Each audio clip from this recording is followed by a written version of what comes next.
है कि जिस तरह अरब लीडर्स जो हैं वो इंडिया जा रहे हैं। फॉर लॉन्ग पाकिस्तान ने जो कश्मीर इशू की वजह से मुस्लिम वर्ल्ड को की दरमियान और इंडिया के दरमियान एक हेजिटेशन रखी, जो पाकिस्तान की अपनी कमज़ोरियों की वजह से और इंडिया की जो फाइनेंशियल स्ट्रेंथ की वजह से वो खुद ब खुद वो हेजिटेशन ख़त्म हो गई। और अब वक्त ये आ चुका है कि मोहम्मद बिन ज़ैद जो हैं वो एक इस वक्त गुजरात में हैं और नरेंद्र मोदी उनको खुद रिसीव करने गए। और सबसे बड़ी बात यह है कि उन्होंने वहाँ पे ख़ताब भी किया है। कहा जाता है कि नॉर्मली मोहम्मद बिन ज़ैद इतने लंबे चौड़े ख़ताब नहीं करते। और COP 28 पे भी उन्होंने डिस्कशन की थी जो उन्होंने होस्ट किया था, लेकिन कोई ग्लोबल समिट्स पे या इस तरह की जगहों पे वो कोई ख़ताब नहीं करते। लेकिन नरेंद्र मोदी ने कल जो उनके लिए एक रोड शो अरेंज किया, जब आई थिंक वो एयरपोर्ट से अपने होटल जा रहे थे, और सारे यूएई के जो लीडर्स थे और सारी वो इंडियन जो गुजरात के लोग थे वो सड़कों पे थे। और तासुर ये दिया गया कि देखें, गुजरात के लोगों को ये तासुर दिया गया कि देखो भाई, हम तुम्हारे लिए क्या कर रहे हैं, दुनिया के लीडर्स हम जो है वो गुजरात के अंदर लेके आ गए हैं। और मोहम्मद बिन ज़ैद को लेके आना इस एक बड़ा कदम था फ्रैंकली। उसकी वजह यह है कि मोहम्मद बिन ज़ैद एक तो कुछ MOUs भी साइन हुए हेल्थ में, और पर्टिकुलरली जो ministry of food processing industry है इंडिया की, उसने इन्वेस्टमेंट कॉपरेशन फूड पार्क के हवाले से, फूड पार्क्स जो हैं MOUs नॉर्मली इनकी वैल्यू कोई नहीं होती, but this is sort of आप कह लें कि एक स्टेप होता है टूवर्ड्स द डायरेक्शन। अभी जैसे पाकिस्तान के वज़ीर आज़म रिसेंटली UAE गए थे तो MOUs ही साइन हुए थे। उन MOUs के ऊपर फिर बाद में मिनिस्ट्रीज काम करती हैं। सो अभी ये जो MOUs साइन हुए हैं इंडिया और UAE के दरमियान, इनमें काम हो भी सकता है और नहीं भी हो सकता। लेकिन टेक्निकली देखा जाए तो इंडिया जिस पैमाने पे इंटरनेशनल लीडर्स को लेके आ रहा है, और ये जो अभी भले वो यूक्रेन के लीडर हों, भले वो UAE के लीडर हों, इन सब को check Republic, sorry not Ukraine, check Republic के प्राइम मिनिस्टर आए हुए थे। इसी तरह जो है वो मोज़म्बिक के प्रेसिडेंट जो आए हुए थे। सो 4-5 उन्होंने लीडर बुलवाए हैं और उनको ये बताने की कोशिश कर रहे हैं कि भाई वाइब्रेंट गुजरात का क्या मतलब है। जो सबसे इम्पॉर्टेंट चीज़ जिसको मैंने देखा इस सारी वाइब्रेंट गुजरात समिट में, एक तो मोहम्मद बिन ज़ैद का इसमें खिताब बड़ा इम्पॉर्टेंट था। जो दूसरी सबसे इंपॉर्टेंट चीज थी उसमें ये थी कि नरेंद्र मोदी को ब्रदर कहा। इंडिया के साथ उन्होंने कहा स्ट्रॉन्ग टाइज हैं एंड ब्रदर PM मोदी। आपको इस चीज की सिग्निफिकेंस होनी चाहिए कि व्हेन अथॉरिटेरियन लीडर्स, आप देखें मोहम्मद बिन ज़ैद जो भी हैं कोई इलेक्टेड रिप्रेजेंटेटिव तो नहीं है, ये वो एक फैमिली है जो रूल कर रही है यूनाइटेड अरब एमिरेट्स को फॉर लॉन्ग। सो जो ब्रदर है वो पाकिस्तान के लीडर्स को भी ब्रदर कहते हैं, लेकिन हमारे जो लीडरशिप है वो ब्रदर तो कहते हैं, लेकिन हम फिर उस ब्रदरहुड का नजायज़ फ़ायदा उठाते हैं।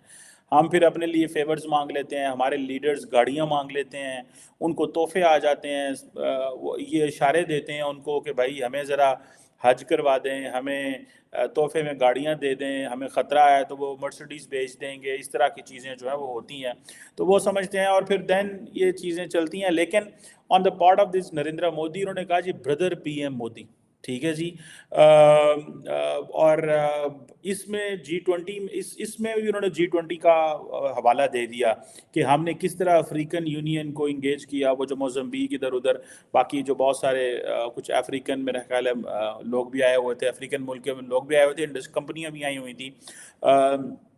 मोदी साहब ने भी UAE प्रेसिडेंट को ब्रदर कहा, ठीक है जी। और ये obviously these were the optics which Pakistan would have never wanted कि इंडिया इतना ज़्यादा करीब हो जाए अरब ममालिक के कि मसले मसाइल बन जाए। इससे भी जो बड़ी चीज़ जिसको मैंने पर्सनली थोड़ा स्टडी भी किया और देखा भी है, वो ये है कि जो बिजनेस कम्युनिटी है इंडिया की वो वहाँ बैठी हुई थी।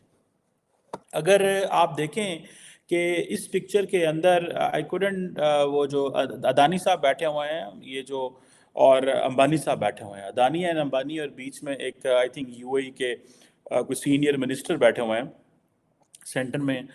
और अदानी और अंबानी क्या कह रहे हैं, मोदी है तो मुमकिन है। मुकेश अंबानी ने एट वाइब्रेंट गुजरात समिट कहा है।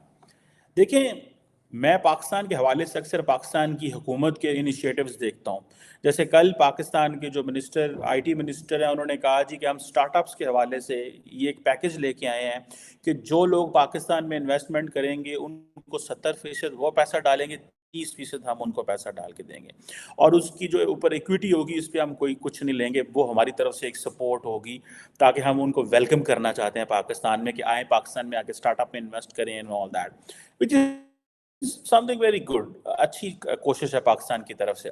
लेकिन जब पाकिस्तान SIFC की बात करता है, स्पेशल इन्वेस्टमेंट फैसिलिटेशन काउंसिल की बात करता है, जिसमें फौज और पॉलिटिकल क्लास मिल के काम कर रही है कि जो बाहर से इन्वेस्टर आए उनको एक वन विंडो ऑपरेशन और दिया जाए, जो कि बहुत अच्छा कदम है टेक्निकली स्पीकिंग। एक बात। दूसरा, जब हम कुवैत के पास जाते हैं, जब हम कतर के पास जाते हैं, सऊदी अरब के पास जाते हैं, UAE के पास जाते हैं और कहते हैं आके इन्वेस्टमेंट करें, क्या हम पाकिस्तानी इन्वेस्टर को साथ बैठाते हैं? ये चीज़ मैंने थोड़ी सी डिफरेंट देखी है कि वहाँ पे इंडिया का बिजनेसमैन बैठा हुआ था गुजरात के हवाले से। ये नहीं है, कल आपको पता, मैंने आपको कल एक डिटेल आपको डिस्कशन की थी हमने कि कितने % उनका GDP, गुजरात का GDP में जो है वो रोल है, कितने % प्रोडक्शन में, कितने तो सारी उन चीज़ों में। सो द क्वेश्चन इज कि जब रिलायंस इंडस्ट्रीज का जो चेयरमैन है वो वाइब्रेंट गुजरात समिट में ये कहता है कि मोदी है तो मुमकिन है, और वो कहता है कि नरेंद्र मोदी सबसे सक्सेसफुल प्राइम मिनिस्टर है, तो इट मीन्स कि उसके पीछे भी सारी बिजनेस इंडस्ट्री खड़ी है, अदानी भी उधर बैठा हुआ है, ठीक है जी। और ये जो क्वेश्चंस हैं, ठीक है, अपोजिशन शोर डाल रही है, अब अदानी खिताब करेगा या अंबानी खिताब करेगा, जब ये सारे लोग खिताब करेंगे तो इट मीन्स कि वो कह रहे हैं कि भाई ये वो बिजनेस कम्युनिटी, ये है वो इंडिया का businessman which is very happy with Modi's governance and Modi's business model.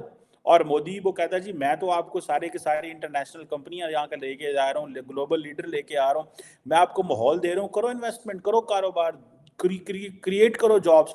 So the important thing is that the business community stands with them. What Pakistan should do is that कि जब हम बाहर वाले लोगों को कहते हैं तो साथ उनके पाकिस्तानी बिजनेसमैन बिठाएं। वो किधर होते हैं पाकिस्तानी बिजनेसमैन बड़े बड़े? क्योंकि हमारे अनफॉर्चुनेटली सारे बिजनेसमैन तो रियल स्टेट में इन्वेस्टमेंट ज़्यादा करते रहे हैं, तो हमें थोड़ा सा उसमें कभी कभी एक सेटबैक आता है कि हमें जानने की कोशिश करें कि भाई किधर हैं हमारे बिजनेसमैन, किधर हैं वो सारे लोग जो बातें तो बड़ी बड़ी करते हैं पाकिस्तान के नाम पे, टैक्स भी नहीं देते। क्योंकि पाकिस्तान में आपको पता है, you will be shock to know many in Pakistan कि पाकिस्तान की जो सैलरीड क्लास है it gives more tax as compare to Pakistan exporter. हमारा एक्सपोर्टर कम टैक्स देता है पाकिस्तान का, लेकिन हमारी सैलरीड क्लास ज्यादा टैक्स देती है। उसकी वजह यह है कि भाई सैलरीड क्लास जो है उसको तो सारी वो तो मजबूरन टैक्स देना पड़ता है, लेकिन जो हमारे दूसरे लोग हैं वो टैक्स ही नहीं देते। वहां से फिर आके एक फ्रस्ट्रेशन अवाम के अंदर, मुआशरे के अंदर शुरू होती है कि भाई ये क्या हो रहा है। अब ये जो उन्होंने वाइब्रेंट गुजरात समिट 2024 की है, इसमें जब बिजनेसमैन ये कह रहा है कि नरेंद्र मोदी ने हिस्ट्री क्रिएट कर दी है, तो इट मींस कि वो जो 1.4 बिलियन पीपल हैं, वो जो बिजनेसमैन हैं, उनको बताया जा रहा है कि भाई क्या हो रहा है और क्या होने वाला है। ठीक है ना जनाब? ये वो चीज़ें हैं जिसको देख के एट टाइम्स कभी कभी लगता है कि आई विश कि पाकिस्तान की जो बिजनेसमैन है दे शुड स्टैंड विद उसके साथ, ठीक है जी। और अगर आप देखें इंडिया की, आप इकोनॉमिक ग्रोथ को देखें या इन चीज़ों को देखें, मैं एक डिस्कशन कर। जय हिंद दोस्तों, स्वागत है आपका इंडिया पाकिस्तान न्यूज़ चैनल में। तो दोस्तों, जैसे कि आपने वीडियो में देखा, आइए जानते हैं वीडियो के बारे में।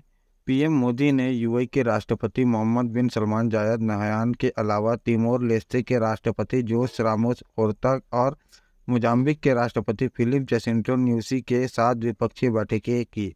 इसके बाद महात्मा मंदिर में शीर्ष वैश्विक निगमों में मुख्य कार्यकारी अधिकारियों के साथ बैठक की। भारत यूएई के बीच अहम समझौते हुए। भारत, पाकिस्तान और तुर्की जैसे मुस्लिम राष्ट्रों को भले ही फूटी आंख न सुहाता हो, लेकिन दुनिया के अन्य इस्लामिक राष्ट्र हिंदुस्तान पर अपना दिल न्यौछावर करने को तैयार है। भारत भी उनका स्वागत करने और उनकी दोस्ती को गले से लगाने में जरा भी हिचकाता नहीं है। यही वजह है कि दुनिया के तमाम मुस्लिम राष्ट्र उभरते भारत की ताकत देख पीएम मोदी के नेतृत्व पर फिदा है।